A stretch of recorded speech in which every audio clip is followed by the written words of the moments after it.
नमस्कार मित्रांनो, कशा आहात सगळे मजेत ना? तर आज आपण बघणार आहोत मराठी बिग बॉस एपिसोड 4.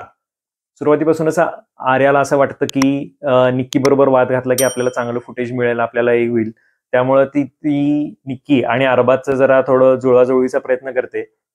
थोडं लव्ह अँगल वगैरे सगळं दाखवायचा प्रयत्न करते. तर निक्कीला कळतं की नक्की काय करायचंय. ती तिला बरोबर फाट्यावर मारते आणि तिचा विषयच क्लोज करून टाकते. आर्या खूपच बालिशपणे वागते की तिचं काहीच वाटत नाहीये. म्हणजे ती नुसतं बडबड बडबड करते, माझं असं, माझं तसं, मला जर असं वाटलं तर मी तसं करते, मी असं करते. खरं त्यातलं काहीच नाहीये आणि हे लगेच जाणवून येतं. त्यापेक्षा ते बाकीचे जे लोक आहेत, जे शांत बसलेले आहेत, ते खरंच चांगलं फुटेज घेऊन जातात. ते बाजूला येऊन असं बघत बिगत बसतात. कॅमेरा त्यांच्यावर पण येतो आणि ते रिएक्शन पण देतात. असं डीपी वगैरे तर एकदम भारी वगैरे अशा एकदम रिएक्शन भारी देतो, की जेणेकरून लोकांना कळतं की बाबा हा इंटरेस्टेड आहे, हे बघून जरा असं असं हे आहे. ते डीपी म्हणलेलाच असतो एकदा एपिसोडमध्ये, की आपल्याकडे कसं जेसीबी चालू असला की लोक बघायला जातात, तसं भांडणं चालू असल्यावर पण लोकांना इंटरेस्टच जातोय हो. एकदम लोकांना पण भारीच वाटतंय. मग यामध्ये होतं काय की वैभव, निक्की, अरबाज, हे जान्हवी वगैरे हे आपला एक ग्रुप बनवतात आणि अभिजित सावंत, त्यानंतर घनश्याम हे थोडे जरा इकडे तिकडे असतात. कारण त्यांना सुद्धा बघायचं असतं की दुसरीकडे आणखीन कुठला काही चांगला ऑप्शन वगैरे आहे का. कारण जरा निक्की थोडी आणि अरबाज हे डॉमिनेटिंग आहेत आणि डॉमिनेटिंग असणार नेचर असणारे काही लोकांना आवडत नाहीत. त्यामुळे ते पण बघतायत की डीपी वगैरे यांचा काही दुसरा वर्षा उसगावकर यांचा ग्रुप बनतोय का. दुसरा ग्रुप जे डीपी वर्षा उसगावकर, अंकिता वगैरे यांचा आहे, यांचा काही ग्रुप झालेला नाही आणि नॉमिनेशन टास्क हे चालू होतात. नॉमिनेशन टास्कची एक प्रोसेस अशी साधी आहे की बिग बॉस 3 जणांची नावं घेतील, ती 3 लोक समोर येतील. त्या तिघांनी सांगायचं की हे जे 2 अदर कॅन्डिडेट आहेत, यांच्यापेक्षा मी किती सक्षम आहे आणि मी या घरात टिकले तर कसं होऊ शकेल किंवा काय होऊ शकेल, आपलं स्वतःबद्दल सांगणं होतं. तर यात पहिला आपल्या सिम्पथी क्वीन अंकिताताई या गुडी कार्ड काढतात, की मला गुडी करून ह्या घरात राहायचं आहे, मला एकदम भांडणं न करता मला याच्यात हे करायचं आहे वगैरे असं तसं. तर हा शो मुळात असा नाहीच आहे. जर प्रत्येक जण गुडी वागले, तर हे काय शो बघण्यात इंटरेस्ट काय आहे? लोक ज्या सीरियलमध्ये जितकी वादावादी असेल किंवा जितका मसाला असेल, तीच सीरियल बघतात हो. मेकर्सचं पण तेच म्हणणं आहे, की हा एंटरटेनमेंटचा शो आहे. हा काही अगदी असं बसून काढायचा निवांत नाहीये. नाहीतर मग प्रत्येक जण आपण किती चांगला आहे आणि आपण किती आहे, हेच दाखवायचा प्रयत्न करेल. मग लोक बघणार सुद्धा नाहीत हा शो. आणि कितीदा हे गुडी कार्ड काढायचं आता. आणि यांच्याकडे वेगवेगळे कार्ड असतात, की म्हणजे प्रांतीय कार्ड, जे ज्या ठिकाणून आलेले असतील ते प्रांतीय कार्ड, भाषिक कार्ड हे वगैरे असतं, वुमन कार्ड, फसवणूक कार्ड तर खूपच, म्हणजे यानं मला कसं फसवलं वगैरे हे सांगणं म्हणजे एकदमच चुकीचं आहे. रिलेशन कार्ड ही वगैरे अशी त्यांच्याकडं भरपूर आहेत. किती भांडवल करतात ही लोक. आणि तुम्ही ह्या लोकांवर, म्हणजे सर्वसामान्य लोकांचा किती विश्वास ठेवावा किंवा किती त्यांना फॉलो करावं, हे पण लक्षात ठेवावं, की ह्यांचे खायचे दात वेगळे असतात आणि दाखवायचे दात वेगळे असतात. तर हे सगळे जे reel star, social media star इथं आहेत, तर तुम्हाला नक्कीच कळेल की यांचे खायचे दात कुठले आहेत आणि दाखवायचे दात कुठले आहेत ते. पुढच्या राऊंडला आर्या, योगिता आणि जान्हवी येतात. या तिघींमधनं इलिमिनेशनसाठी डॉमिनेट करायचं असतं. यात काय मजा येत नाही, त्यांचे ते नेहमीचा बालिशपणा असतो. तर मजा जी सगळ्यात येते ती म्हणजे इकडे बाजूला जे गेम खेळत असतात ना, त्यामध्ये निक्की आणि अंकिताच्या वादावादीमध्ये.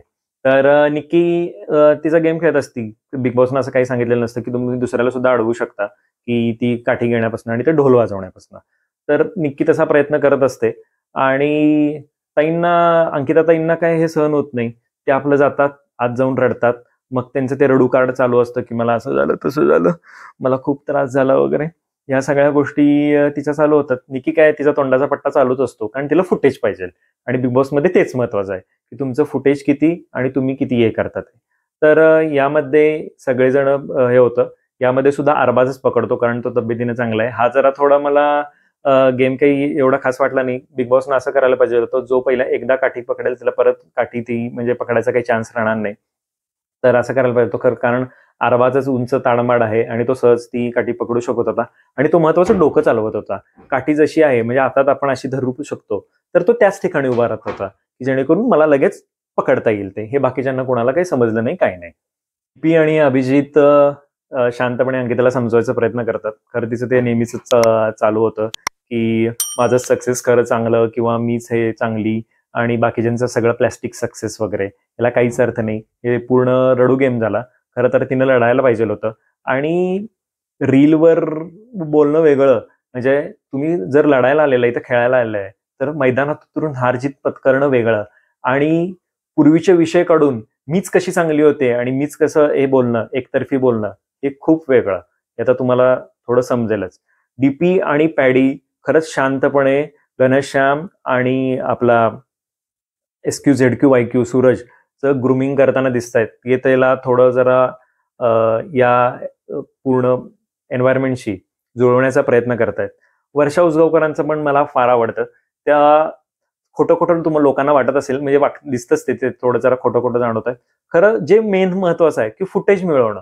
ते आपलं जागेवर बसून फुटेज मिळवतात. अरे असं करू नको, तसं करू नको, हे खूप चुकीचं आहे, हे खूप वाईट आहे, हे असं नाही चालत, असं तसं. त्यांना पण माहित आहे की हा गेम आहे, हे गेम मध्ये होणार. खरं मला एक बाकीच्यांचं कळत नाही, तुम्ही खेळायला आलाय का बघायला आलाय? हे काय करतायत नक्की? ते सगळेजण असेच बघत बसलेत.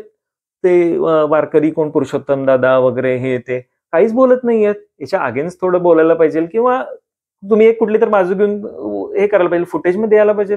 अरे हा गेम आहे, तुम्ही येतच नाही तर काय करणार बाकीचे लोक?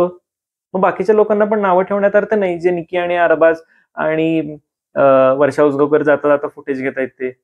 पुढच्या राऊंडला घनश्याम, अरबाज आणि वर्षा असतात.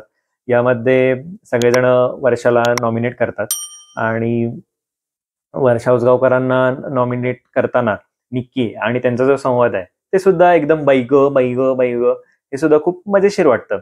एरिना बेस्ट आहे, ती मराठी शिकण्यात आणि इतर गोष्टी शिकण्यात व्यस्त आहे. खरं तिची नजर आणि त्या XQ-ZQ-YQ ची नजर खरंच खूप चांगली आहे असं मला वाटतंय. कारण त्यांचं असं बारीक नजर असते, कोण काय करतायत ऑब्झर्वेशन आहे.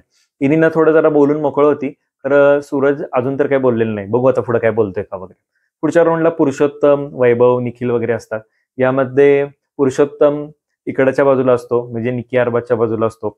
तरी पुरुषोत्तमला नॉमिनेट केलं जातं, त्यामुळे पुरुषोत्तम चिडतो आणि त्याच्यावरती बाचाबाची होते. खरं त्याच्यात पण त्याला लगेच कळतं निकीला, निकी अरबाजला बाजूला करते वगैरे. अरबाज सुद्धा लगेच बाजूला होतो, फुटेज मिळवून देत नाहीत काय ते.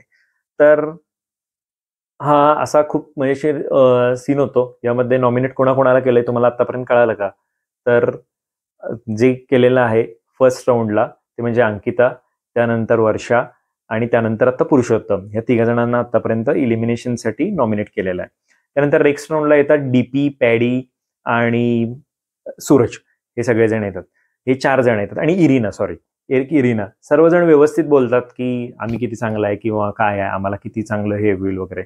यात डीपीचे आणि याचं घनश्यामचं एक बोलणं भारी आहे की जेव्हा डीपीला नॉमिनेट केलं जातं की बाबा हा डीपी काही उपयोगाचा नाही वगैरे, म्हणजे इलिमिनेशनसाठी नॉमिनेट केलं जातं, हा 4था प्लेअर आपला. तर एकदम भारी आहे हे बोलणं. तुम्ही बघा डीपीच सांगत असतो, हे घनश्याम म्हणजे काय फारच बडबड नेताच आहे, कम्प्लीट आतीच बडबडतो आणि एवढं बडबडणं पण काही हे नाही, त्याची कुठली स्ट्रॅटेजी किंवा काही नाही वाटत आहे. आणि तो आपलं मशाल बिशाल लावतो, तो खूप फनी सीन आहे. तुम्ही जाऊन जिओ सिनेमावर बघा. तर या शेवटच्या राऊंडमध्ये सूरजला सुद्धा इलिमिनेशनसाठी नॉमिनेट केलं जातं. तर आता 6 सदस्य झालेत. एक म्हणजे अंकिता वालावलकर, सूरज चव्हाण, धनंजय पवार, वर्षा उसगावकर, पुरुषोत्तम दादा आणि योगिता चव्हाण. तर हे 6 प्लेयर आहेत, ते इलिमिनेशनसाठी नॉमिनेट झालेले आहेत.